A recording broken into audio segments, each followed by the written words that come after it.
for those people that have sore throats and coughs and hoarse voices, that cordial or liqueur is good for the throat. So she had made some cherry liqueur. So we're going to start off by toasting Newfoundland with some cherry liqueur. Sadly, and she's been doing it all the day, by the way. Sadly, we don't have enough for everybody. We're going to reuse your cups. Yes. Okay, so thank you, Andrew, for that very nice introduction. You didn't say who we were. I'm Rihanna Edwards. Everyone knows who you are. Everyone. So I do thank you all for coming out tonight to have a listen to us as we tell you about our adventures and experiences and the fun we had in Newfoundland. And unless you think it was just the two of us who went, you can see up there we were actually four. So of course on the left is Vicki, and the gal in the pink next to her is Heather Dybel. And some of you might remember Heather. She used to belong to this club when she lived in Amherst, but she has moved and is now a member of the St. Andrews Naturalist Club. Next is me, and then on the end is Cheryl Morrell. Right there. Again, a member of our club. So the four of us met through this club. We started getting to know each other as we went on field trips together, and then decided, well, we were going to go on trips of our own, so we would do day trips together. This is when Heather still lived here. And sometimes we went to the Festival of Nature together. And after a while, we began to extend our trips, and we started doing trips that extended over long weekends. So as we got to know each other, we began to realize that it wasn't just birds that we were all interested in. Certainly that was prime, but we were also had in common that we liked museums and art galleries and geology and lighthouses and eating. Yeah. And so our trips evolved into doing those things too. So our trips are always about more than birds. Okay, and that's why we call our talk that. Okay, so this isn't our photo, but some of you might know this bird. It's the Steller sea eagle. It doesn't belong in North America. It's a Russian bird down that coast along the Pacific. But this one lone bird came over to North America, and for a few years it sort of meandered around North America from Maine to Texas and back and into Nova Scotia and back.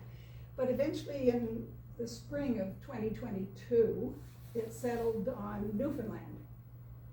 And so when we realized it was there and we could count on it being there, we got all excited and thought, oh, we should go to Newfoundland and see the Steller sea eagle. And so we started planning. The trouble is that we are four very busy women, and it took us a while to finally find a time when we all could take a block of time and go together, and that didn't happen until this year. So we went from the 7th to the 15th of July. That was 9 days. We flew into St. John's and rented a car. And we booked Airbnbs and Verbos and 2 nights at one inn for our accommodation. So although the impetus for the trip was initially Stella, and that's the nickname that people have given to the Steller sea eagle, Stella, a woman's name, although they have no idea whether this bird is male or female. But anyway, everybody calls it Stella. So aside from seeing Stella, we knew that we also wanted to see whales and puffins and fossils and root cellars. So we started doing our research. Wiki. Yes, the cordial. I knew it should add any. Looking into the best sites to visit, and that led us to choose 2 areas of Newfoundland. The Avalon Peninsula and the Bonavista Peninsula. Avalon down here in the lower right corner and the Bonavista Vista up here.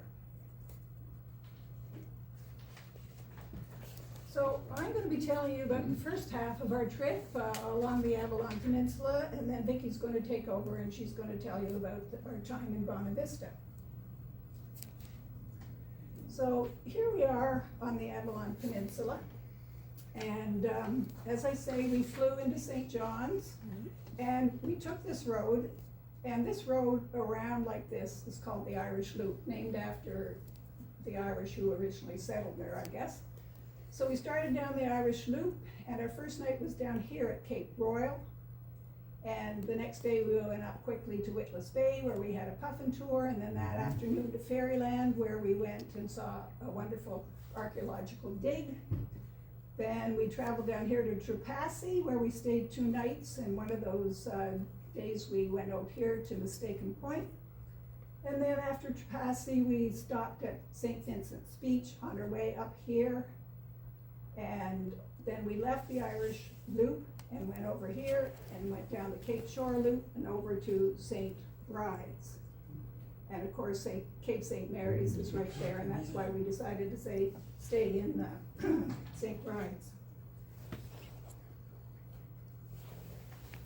So we arrived at our Airbnb at Cape Royal late in the afternoon, and quickly put together a supper and cleaned up, and then our host, who we hadn't seen up to this point, arrived, a wonderful Newfoundland woman with a wonderful Newfoundland accent who stayed for quite a while and told us stories. And when she left, and I can't remember who it was, it might have been Cheryl, but it was possibly Heather, somebody went out on the deck, and of course by this time it's really, really dark, and whoever it was said, "Oh, you gotta come out here." So we all went out on the deck. Of course, it's pitch black, and we're in the country. There's no cell service there, and there's no lights, and it's dark, and it's quiet. And she said, "Listen." And we listened, and we could hear the whales blowing out on the ocean. It just gave you chills. And we knew it was a good omen, and this was going to be a really good trip. And this was the view from the deck in the daylight.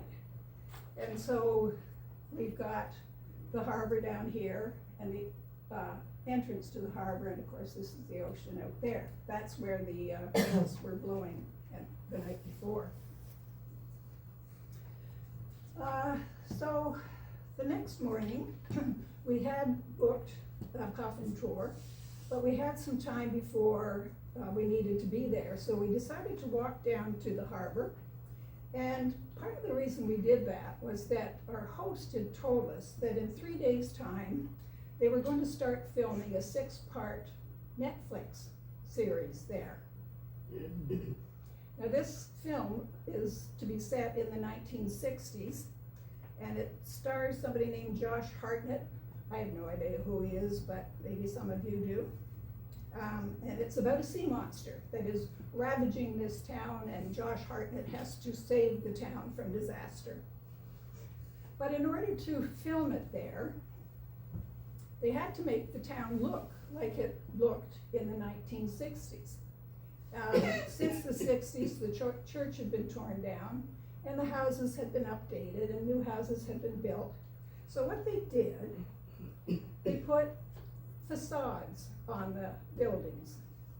And you can see this church, and it looks like an old-time church. But in fact, it's a facade over a very modern A-frame house. And over here, you can see the very modern red door there, but you can also see this panel, which they will slide across the door when they're doing their filming. And the clapboard makes it look like an old house. So that was a really interesting thing to look at, and now we're looking forward to seeing this Netflix film. That church looks like an old church. Apparently it doesn't have a title yet. Anyway, then we hopped in the car and we backtracked up the Irish Loop just a little bit to Mobile, and we took a Molly Bon puffin tour. And this is the boat that we were on. There were about 12 of us. The interpreter is the woman who's standing on the bow in the blue. really knowledgeable guide, told us all sorts of things about puffins and whales and everything else. You want some cherry cordial? Only if you have the whole bottle.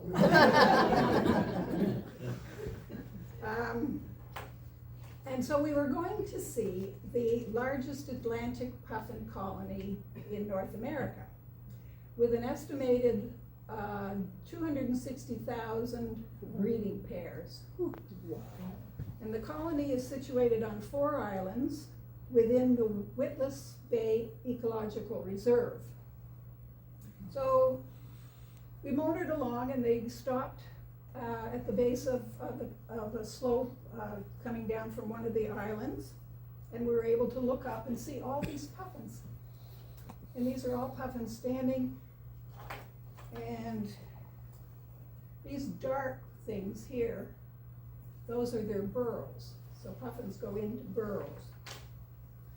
About mid-May, they come in from the ocean, they find a mate and they mate, and the female goes in the burrow and she lays an egg, 1 egg.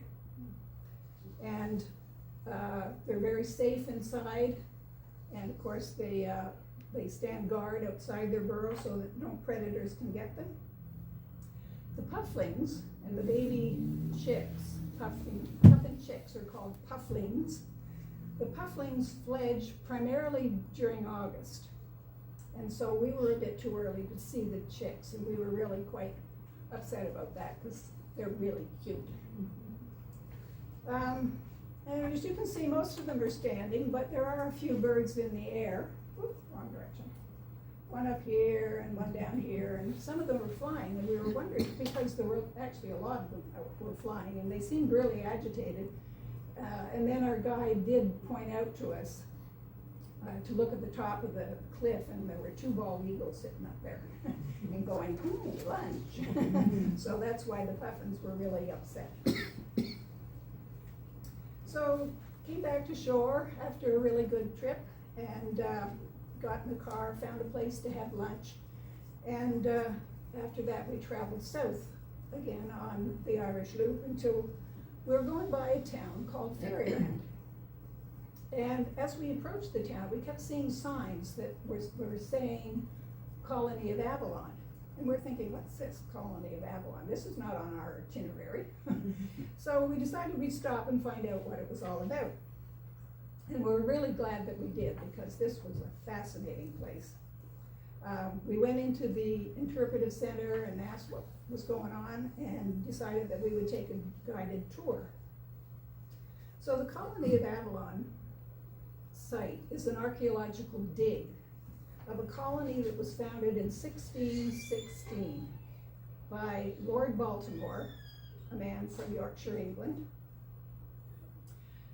He's better known for having founded what became the state of Maryland, and of course Baltimore, Maryland is named after him. This colony lasted until 1696, 80 years, and then the French force arrived and completely destroyed it, and it was never rebuilt. But the archaeologists have been excavating for 34 years, and they've, of course, as you see here, uncovered many, many stone foundations, houses, stores, blacksmith shop, and a wonderful cobblestone road that went through the community. It was somewhat sophisticated because it was drained by French drains, and so all the effluent would go down the drains and out under the colony and out into the harbor. And it was completely palisaded, and they had cannons. So not quite sure how the French got one over on them, but apparently they did. And our final stop on the tour was at a reproduction building. So they had built the building in the style of the 1600s over top of an excavated foundation. And a woman in period costume told us all about the food that they had in those days and how they cooked it. Again, it was quite interesting. And she is here holding what she called a puzzle jug. I'm not going to tell you what a puzzle jug is all about, but if you want to know, you can ask us at the end of the presentation. Anyway, by this time, it had been a really full day, so we headed to our next overnight in Trepassey at an inn called the Edge of the Avalon. And it was late, we got some supper and we weren't long getting to bed. The next day, which was Wednesday the 9th of July, we were scheduled to take a 10:30 tour of Mistaken Point. So there are Heather and Cheryl and Vicki in front of the Interpretation Center. So this Mistaken Point, has any of you heard of it? No? Yeah, a few of you. It's a UNESCO World Heritage Site. And I'm gonna read you what it says on their website because they say it better than I could ever say it. They said, Mistaken Point is the world's, and I wanna emphasize that, the world's largest and oldest collection of biologically complex marine life fossils. An impeccably preserved Pompeii of over 10,000 fossils from a prehistoric ocean floor locked away in stone for over 565 million years. And these are, as they say, the oldest fossils in the world. In contrast, our Bay of Fundy fossils tend to be several million years more recent than that. So it was a really long hike into the site, but the guides were really interesting. They stopped along the way and talked to us about what we were looking at. For instance, we learned about tuckamore trees. Oh, she did. There's a Newfoundlander. Tuckamore trees are really just balsam firs, but they're stunted and they're deformed because of the really harsh environment in this area. The really strong winds and the cold temperatures keep these trees quite short and quite deformed. These ones, we were told, could possibly be as old as 50 to 100 years. And there they are, just only 5 or 6 feet tall. Similarly, creeping juniper is also low and deformed by the environment. It's usually low anyway, but we saw some really strange trunks on the ones that were down very low to the ground. Along the hike, we also saw a really beautiful fox. I mean, he was a perfect specimen. And unfortunately, we didn't grab our cameras fast enough, so we didn't get a picture. But he was trotting along across the trail we were on and carrying something in its mouth. And the guide figured that it was probably a willow ptarmigan that it had caught and was taking back to its den for its kids. And we could look out towards the ocean and there were gannets out there diving. So it was a really good hike. And then we got to the shore eventually, and we kind of had a good laugh over this life buoy there on a post. Not quite sure what they thought it was going to do if somebody fell off the cliff and fell down, several hundred feet. And we finally decided it was probably some government regulation that it had to be there. The one on the right, another shot of this very beautiful area that we were in, so rugged and wild. And then on the left, you see 3 of us, and you'll notice that we aren't wearing any shoes. So in order to go see the fossils, you had to take your shoes off and you had to go in sock feet. And the reason for this was so that we didn't damage the fossils when we walked on them. So unlike, hello. Oh no, I didn't see the unlike here. So, as you can see, the fossils are on this surface here. It's not flat, but it's fairly flat. And so you walk on them and you look down to see the fossils, sort of unlike us when we look on cliff faces and try to see fossils. So we took off our shoes and climbed up there along with everybody else, and the sun was so bright, you can see we had a there was some fog off in the distance, but where we were, it was a bright sunny day, so it was a little bit hard to make out the fossils in the rock at first, but your eyes soon adjusted. And here's an example, a couple of examples of the fossils we saw. This one, a nice big leaf of some sort, and then over here, running horizontally, and this one vertically. So we spent quite a bit of time mostly crawling around there, having a look, until it was time to leave. And of course, it was a long hike back to the car again, and by the time we got there, we were absolutely starving. This becomes a theme in our trip. We're always hungry and we're always eating. So we were hungry, and we decided instead of going back to the Irish Loop, we were going to continue on the road we were on out to the Cape Race Lighthouse, the very famous Cape Race Lighthouse, where we hoped to find a picnic table.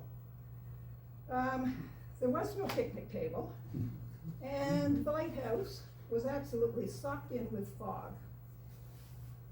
But nearby, we found this place, and it's something else that we hadn't discovered in our research and wasn't on our itinerary. It is the Myrick Wireless Interpretation Center. And so they allowed us to settle on their front deck, and we had our lunch there. The center is a replica of the 1904 Marconi wireless station that once stood here. And it was that Marconi station that received the first distress signal of the Titanic as it was going down. And the stations stayed on throughout the whole harrowing disaster, continuing to monitor the distress signals and forwarding them on where they needed to go. And when you go inside the center, there is a wonderful exhibit that talks about the role of the wireless station in the Titanic disaster. But there is also another exhibit, which was also really interesting, talking about the history of communications in general at Cape Race.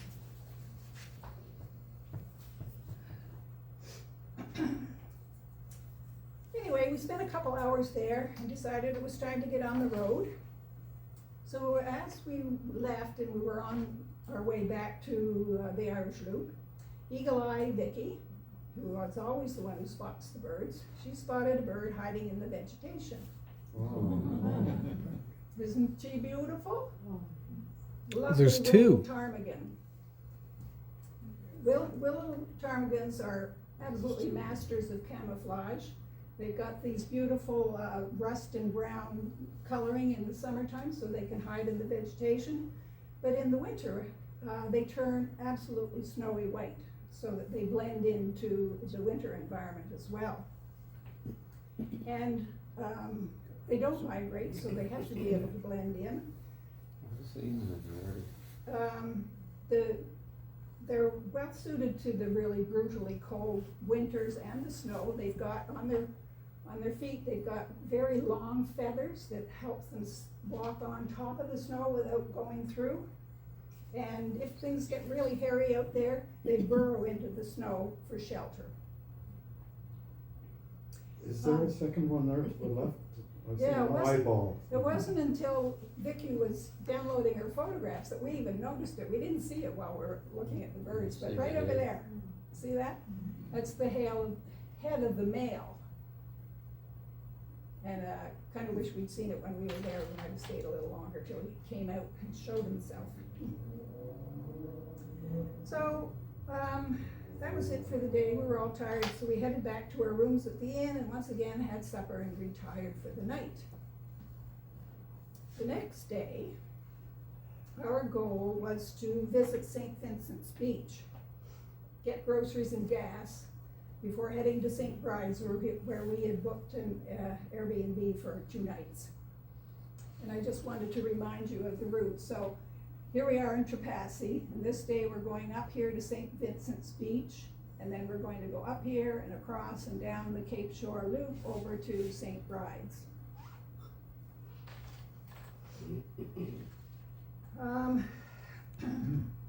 So here is St. Vincent's Beach.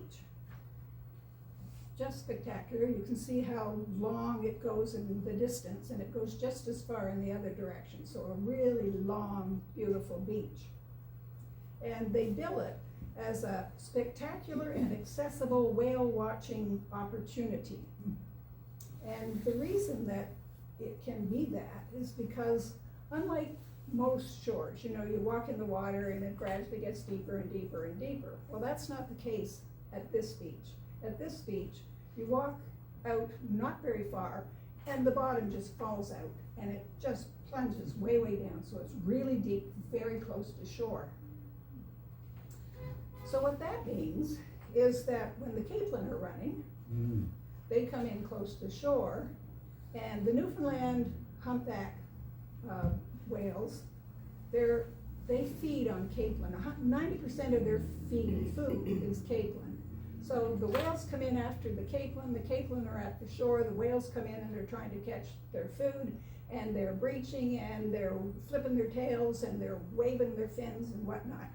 And so that gets a lot of tourists there to be able to see this and to see it so up close. For us, it wasn't so spectacular because we were there for an hour and a half and there wasn't a whale to be seen anywhere.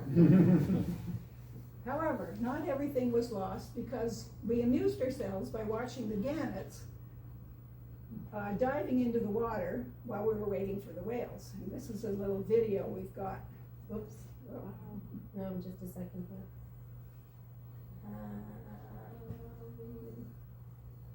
See if I can hear this.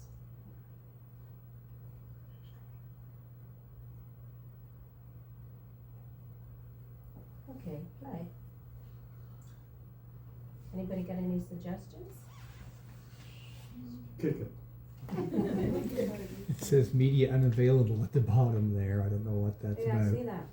Oh, that's too bad. Yeah, 'cause it's a great really video. quite spectacular. They go up to a really high height and they just plunge down into the water. They can apparently go down, you know, tens and hundreds of feet to get their fish. So it makes you wonder, when they hit that water, and they apparently can go into the water at up to 100 kilometers per hour, it must feel like concrete hitting the water. So it makes you wonder, how do they do it without killing themselves? So, there's a couple of reasons. We've got, on the left, we've got, again, just flying ordinarily. On the top, on the right, there's a gannet who's just decided he's about to start his dive down. And you can see that he's starting to tuck his wings. And by the time he hits the water, his wings are fully tucked and he is just going in like a bullet. He's very aerodynamic at that point. So his shape is helpful so that he can enter it with the least resistance. But just before he hits, the bird's muscles, his neck muscles, contract, and that locks the vertebrae in place, and that creates a rigid structure that prevents the neck from breaking or buckling. Also, they have air sacs, mostly on their breast, and those air sacs cushion the impact and help to absorb the force. They have, like a lot of birds, they have a membrane that can come down and cover their eyes. And the thing I found most interesting is about their nostrils. So they don't have nostrils on their external parts. Their nostrils are inside the bill within the mouth. So when they hit the water, the bill is closed, of course, but if any water does get in, the nostrils have a flap that automatically, with the force of the water, close. And that way, it prevents water from being forced into their respiratory system and allows them to dive deeply for fish without drowning. So, fascinating bird. And I just wish you could have seen that video because it is wonderful. Anyway, we got tired of looking at the gannets and the whales weren't coming, so we went back up to lunch. We're eating again. And we had just finished lunch when a cry went up. A whale had been spotted, so we rushed back down to the shoreline, and sure enough, there was a whale, and he just sort of lazily went over on the side and put his fin up and waved at us, and then he disappeared. So what we learned was that we were a bit late in the season for the best show. If you want to see it, you should probably go towards the end of June, early July. We were middle July, so too late for the best of it. Anyway, it was time to move on after that. We finally arrived in St. Bride's in the late afternoon, unpacked. There was a hot tub there, so we got in the hot tub, and nope, you're not seeing any photos of that. We ate and we did some laundry and got to bed. So as you can see. No photos of the laundry? What? No photos of the laundry? No. As you can see, our first 4 full days were absolutely jam-packed with really exciting experiences. It was everything that we had hoped for, and the next 5 days were going to be just as amazing. So Vicki's going to take over now, and she's going to talk about those days.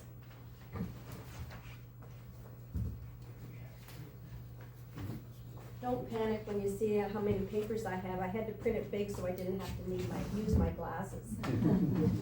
We're not gonna be here all night.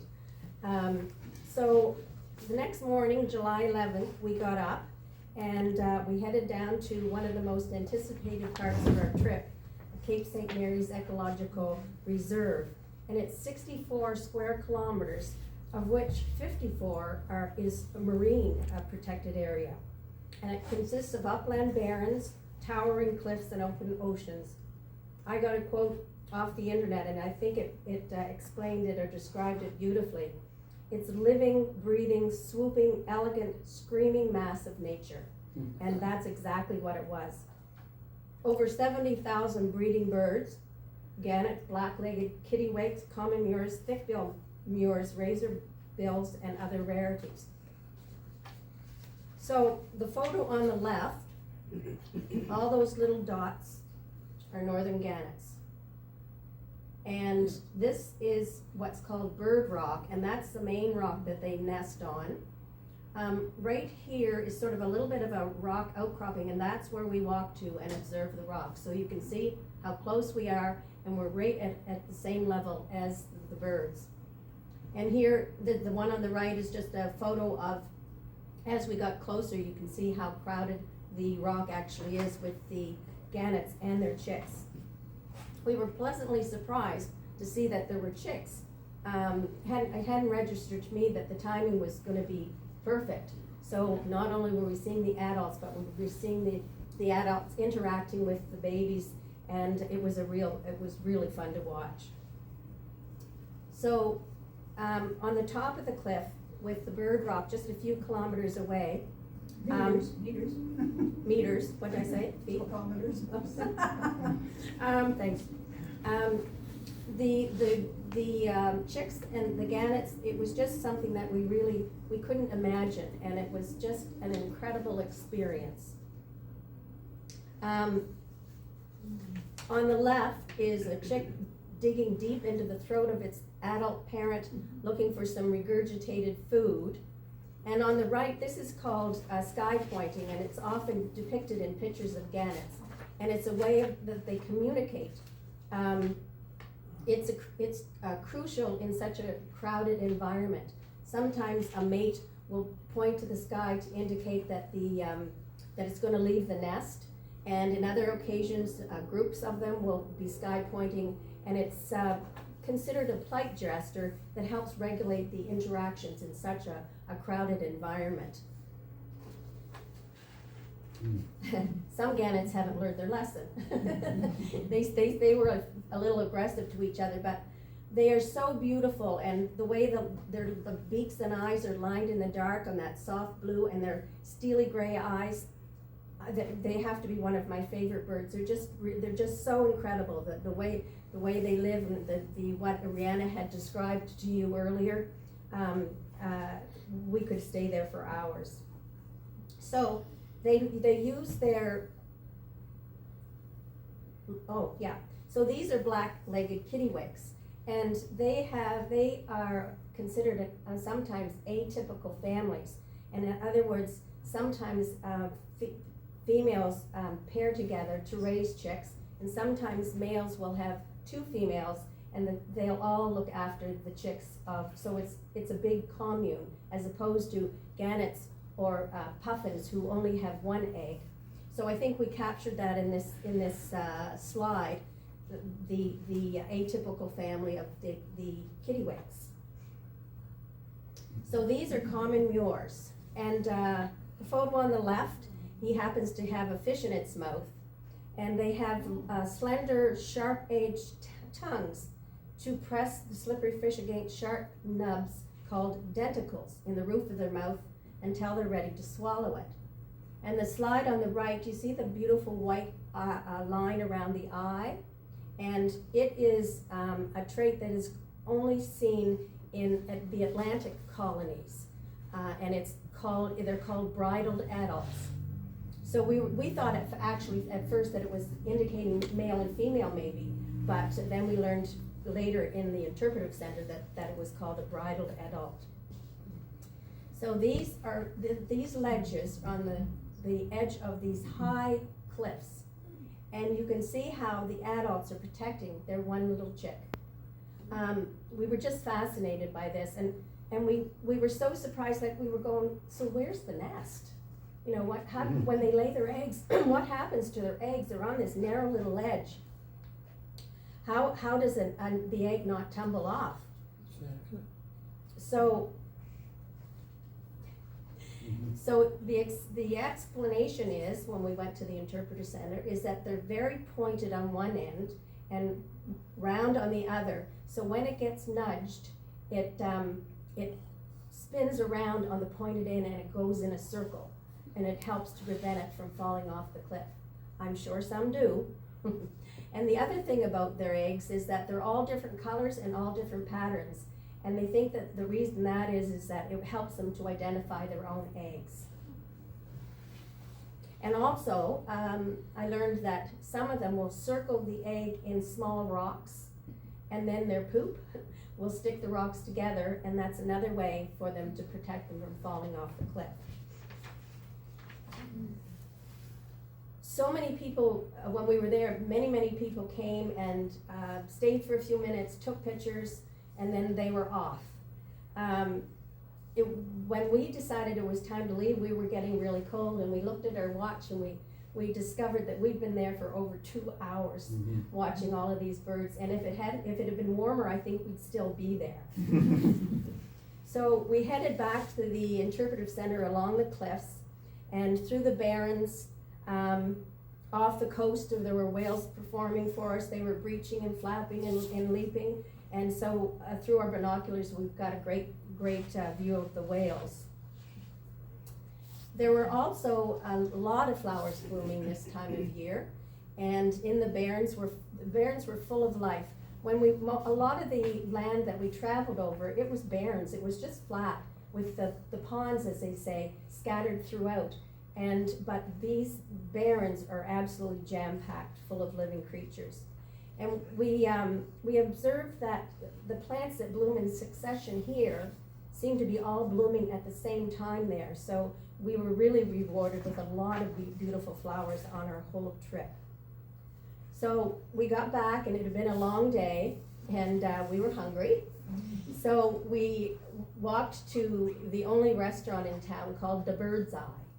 And we had the delicacy of cod cheeks, and they're kind of like scallops. If anybody hasn't had them, they're kind of like scallops, but a little softer. And we really enjoyed a lot of cod dinners. They had the fresh cod. When I grew up, I always thought that cod had a lot of worms, and people go, "Oh, don't eat it," right? Well, I was wrong, and it is so delicious.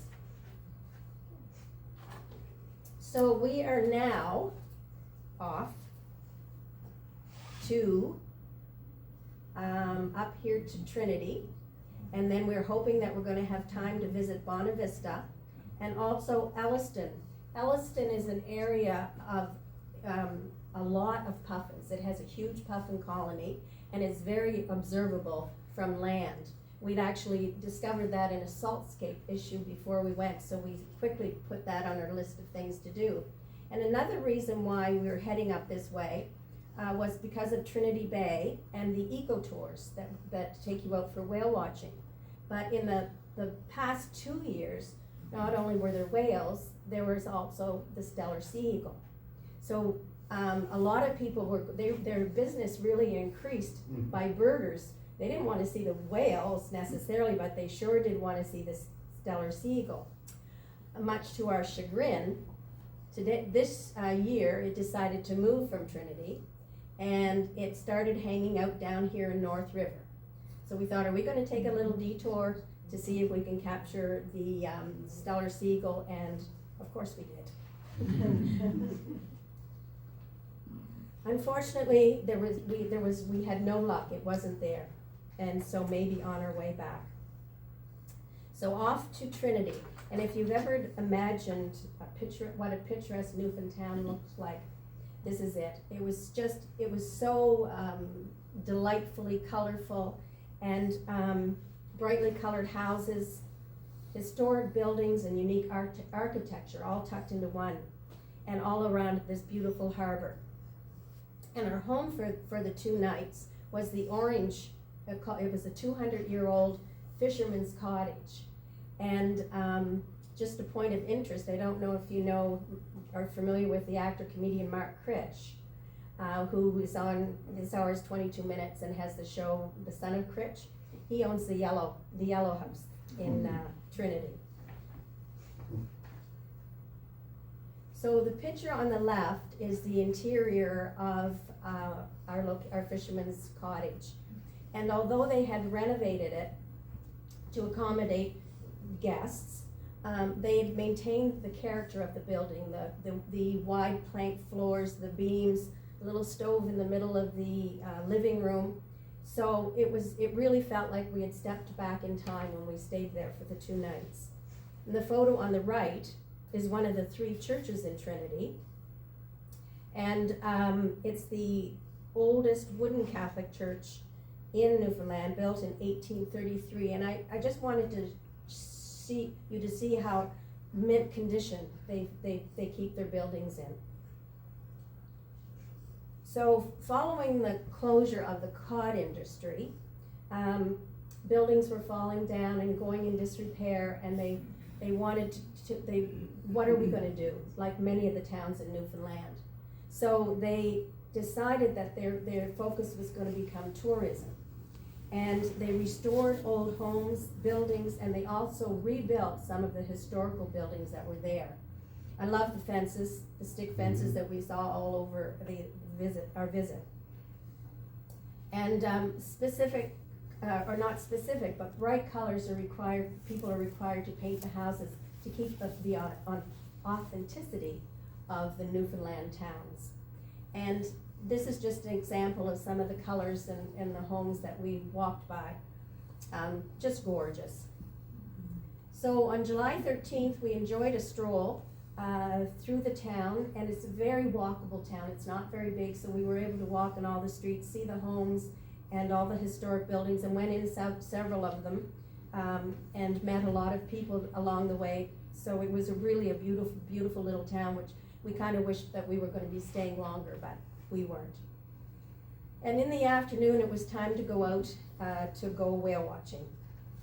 So we put on the survival suits, and I said we hopped into the Zodiac, but we didn't hop. We could barely walk.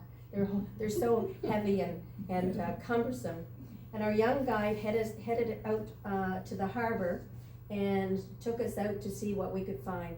So we had some minke whales swim by us. They're very calm, and they just kind of go. The humpbacks are the ones that we were hoping for. So we saw some minkies, and she was just about to turn around because we were running out of time, and we were feeling a little disappointed that we hadn't seen any whales. We weren't going to see Stella here, and now we aren't seeing any whales.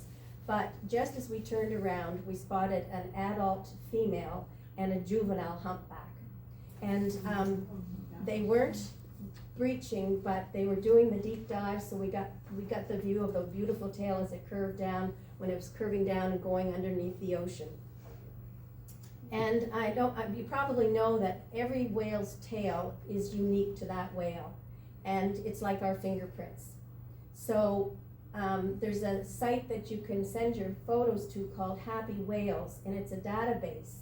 And they will look it up and see if your whale has been recorded, and if so, what the number is of your whale. You can also make a donation for $500 and name it, which we didn't. But an email came back saying that this whale had never been spotted before. So that was pretty exciting. Except later, an email came and saying, nah, actually, it had been spotted in July 24 in the same location. So, but it was kind of fun to contribute to the citizen science of the project. So after returning to the shore, we decided that we had enough time to zip up to Bonavista Vista and also to take in the puffins in Elliston. And the Bonavista Vista Lighthouse is fairly iconic, and I probably see it in a lot of Newfoundland pictures. It was built in 1843. They say it's one of the most photographed places in Newfoundland. We didn't have a lot of time there, so we did stroll along the cliffs a little bit and just enjoyed some spectacular scenery. Some of the zodiacs actually come up in through those rocks. And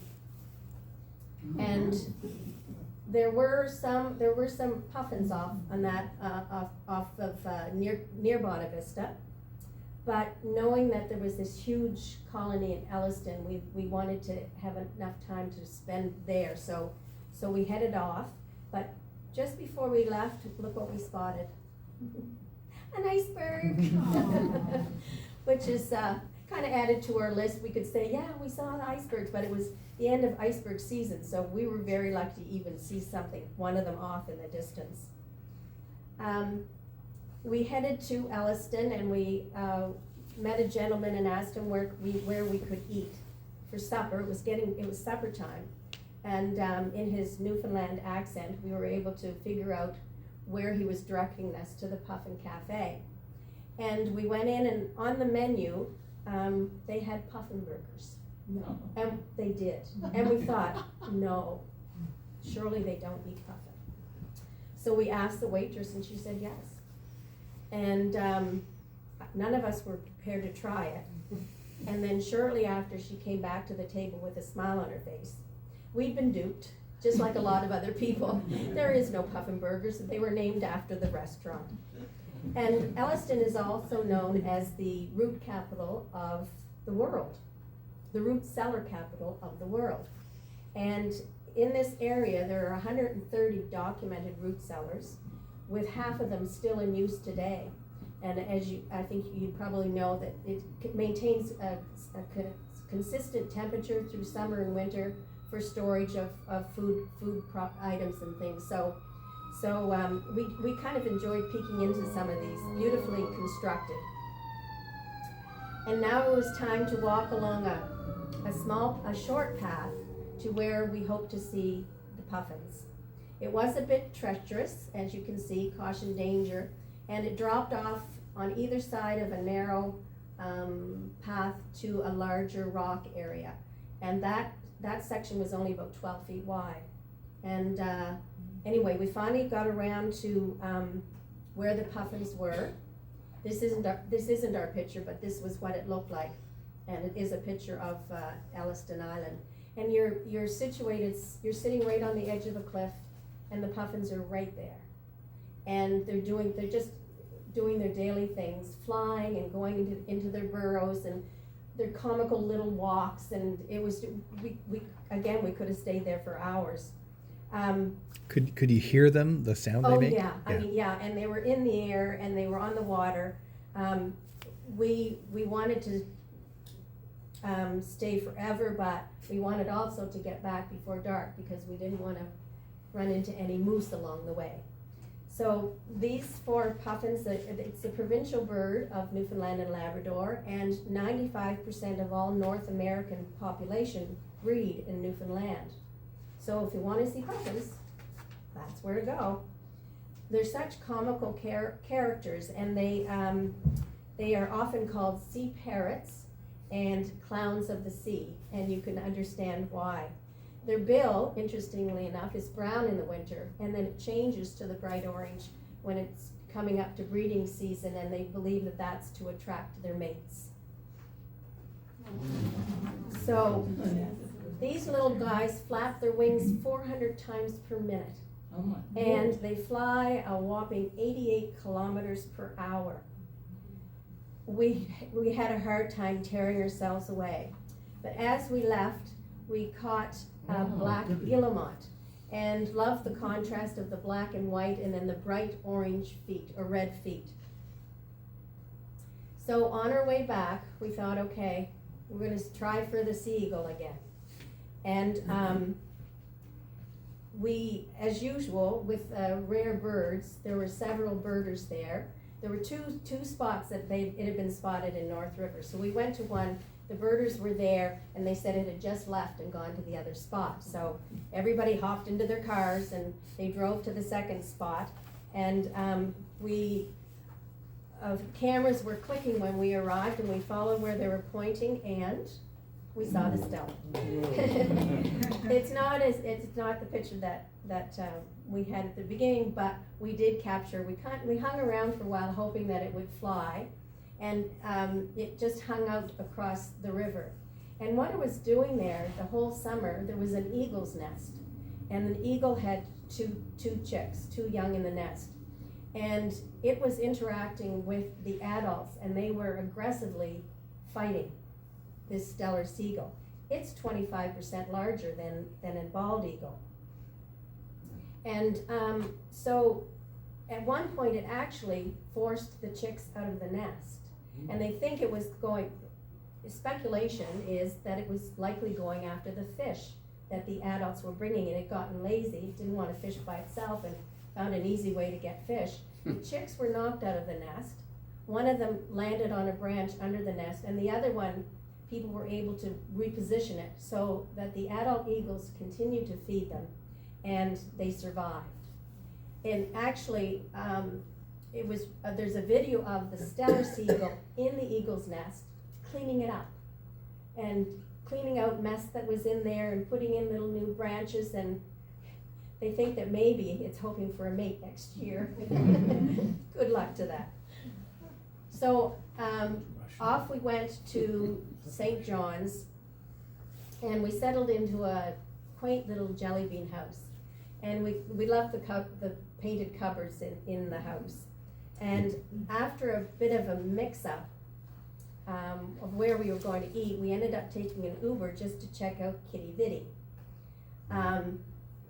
Another iconic place in Newfoundland, as those from Newfoundland would know.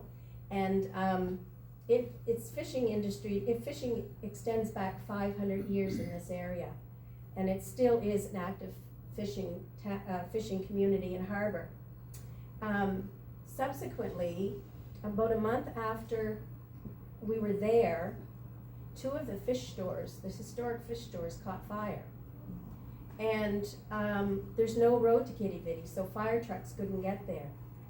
But the fishermen got in their boats, and they were able to pump water from the harbor onto the sheds, and they couldn't save those two sheds, but they saved all the others.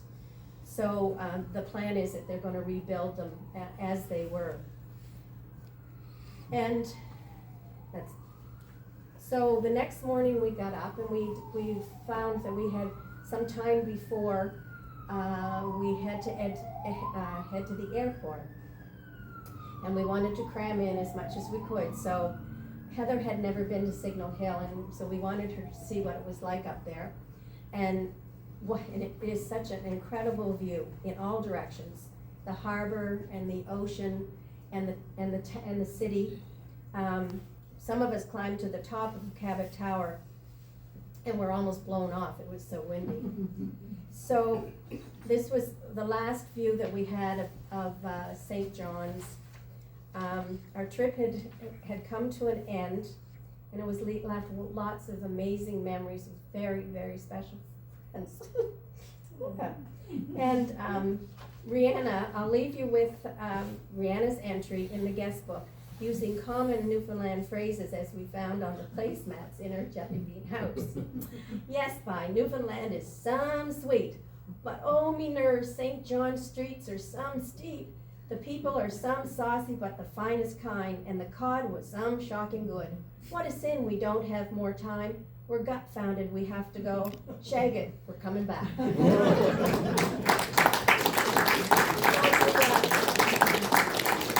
If you have any questions, just ask Rita. Thank you, Vicki.